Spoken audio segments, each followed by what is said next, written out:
Have you ever felt like you've messed up so badly that there's no coming back? Like you're trapped by your mistakes, with everyone just waiting to point the finger? It's a heavy, isolating feeling, isn't it? Today we're going to dive into a powerful story from the Bible that speaks directly to this feeling. It's a story about judgment, mercy, and a second chance that changes everything.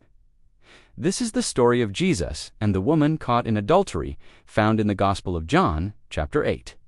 So let's set the scene. It's a busy day in Jerusalem. Jesus is teaching in the temple courts, and a large crowd has gathered around him, hanging on his every word. The atmosphere is probably a mix of curiosity, reverence, and the usual daily hustle and bustle. But suddenly, this calm is shattered. A group of men, the scribes and the Pharisees, barge through the crowd. They're not just making a scene, they're dragging a woman with them. You can just imagine the shock and confusion rippling through the people. This woman is terrified, humiliated. They throw her down in the middle of the circle, right at Jesus' feet. The accusation is loud and clear for everyone to hear. "Teacher, this woman was caught in the act of adultery." Now, let's pause here for a second and think about what's really happening. This isn't just about upholding the law, this is a trap. The Pharisees weren't necessarily concerned with justice for this woman. They were trying to corner Jesus. They saw him as a threat to their authority and their interpretation of the law. So, they present him with a dilemma. They continue, "In the law, Moses commanded us to stone such women. Now what do you say? See the trap? The law of Moses, in Leviticus and Deuteronomy, does indeed prescribe stoning for adultery. If Jesus says no, don't stone her, he's directly contradicting the sacred law, undermining Moses and everything the Jewish faith was built on.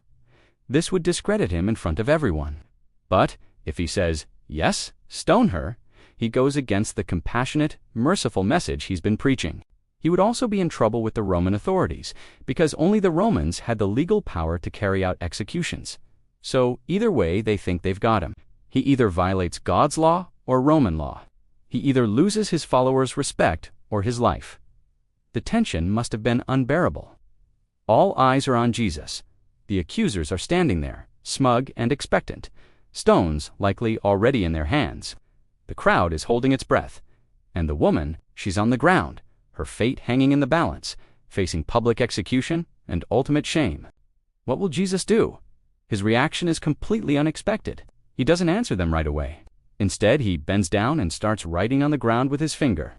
What a strange thing to do, right? The Bible doesn't tell us what he wrote.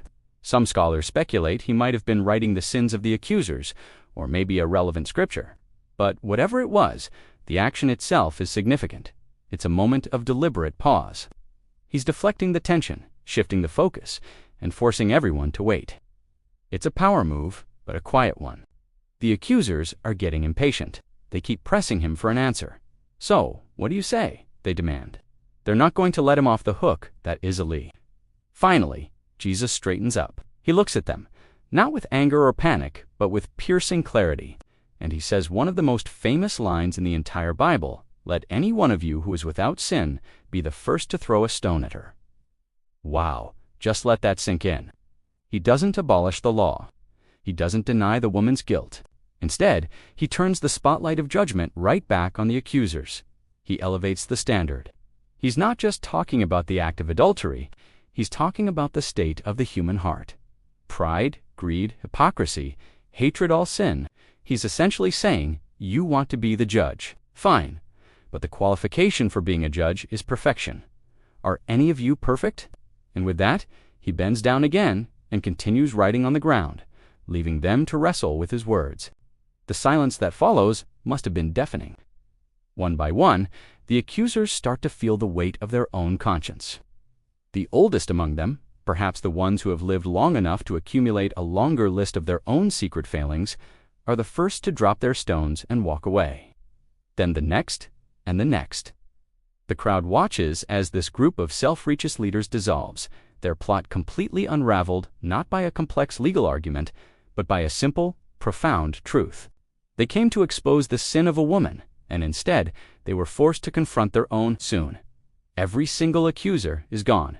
It's just Jesus, the woman, and the quiet crowd. Jesus stands up again and looks at the woman, who is likely still on the ground, perhaps bracing for the worst, or maybe just stunned by what just happened. He asks her a gentle question. "Woman, where are they? Has no one condemned you?" His tone isn't accusatory. It's soft, personal. He's no longer letting her be defined as the adult. He calls her woman, restoring her humanity. She looks up, seeing that the threat is gone, and says, "No one, sir."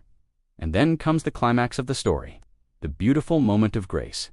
Jesus says to her, "Then neither do I condemn you. Go now and leave your life of sin." Let's break that down. Neither do I condemn you.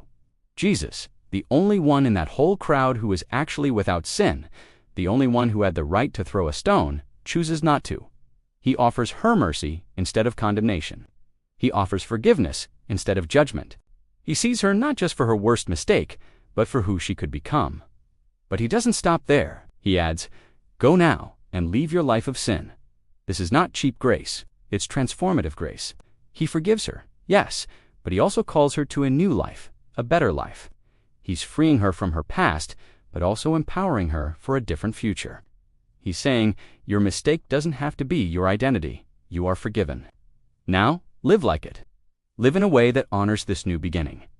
This story is so rich with meaning for us today. First, it's a powerful lesson about judging others. How often do we act like the Pharisees? Maybe we don't pick up physical stones, but we throw stones of gossip, criticism, and self-righteousness. We're quick to point out the flaws in others while conveniently ignoring our own. Jesus' words, "Let him who is without sin cast the first stone," should echo in our minds whenever we're tempted to judge. It's a call to humility, to remember that we are all flawed and in need of grace. Second, it's a beautiful picture of Jesus' character. He is the perfect balance of justice and mercy, of truth and grace. He doesn't ignore sin. He names it and calls the woman to turn from it. But his ultimate response is one of radical, compassionate forgiveness. He stands in the gap for the vulnerable. He defends the shamed, and he offers a way out for those who are trapped. And finally, and perhaps most importantly, this story is for anyone who has ever felt like that woman. Anyone who feels defined by their past mistakes. Anyone who feels the crushing weight of shame and guilt. The message is clear. There is no sin so great that it is beyond God's forgiveness. Jesus doesn't just tolerate us. He defends us. He doesn't just forgive us. He restores us and calls us to a new, better way of living. He meets us right where we are, in the middle of our mess, and he offers a path to freedom. He doesn't say, "Clean yourself up, and then I'll accept you." He says, "I accept you. Now let me help you clean up." That is the heart of the gospel. So, whatever stone you feel is about to be thrown at you, whether by others or by your own inner critic, remember this story. Remember the one who bends down, who stands between you and your accusers, and who speaks the words, "Neither do I condemn you." His grace is bigger than your biggest mistake.